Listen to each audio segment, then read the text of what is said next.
This is Chris from FXStrategy.com taking a look at the upcoming August 20th Forex session.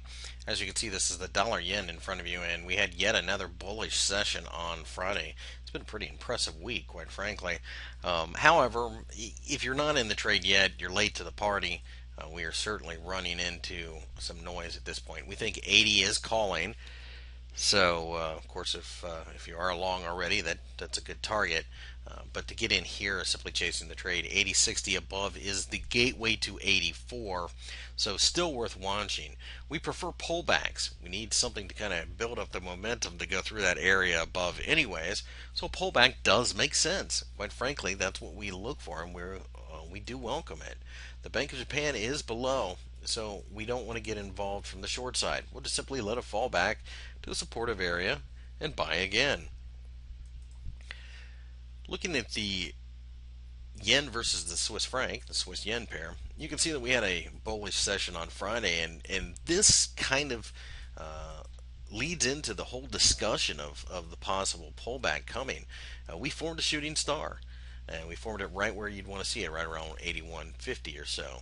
So that's the beginning of this next cluster of trouble. You can also make an argument for a little bit of a rising wedge, but at the end of the day, we think that there are enough supportive areas that this isn't probably a massive move waiting to happen, but a break of the lows could produce a fairly decent short-term sell position. The Swiss yen, unlike the dollar yen, for example, won't be something that the Bank of Japan is overly concerned about. If this pair fell drastically for some reason, the Bank of Japan is very unlikely to get involved from an interventionist standpoint.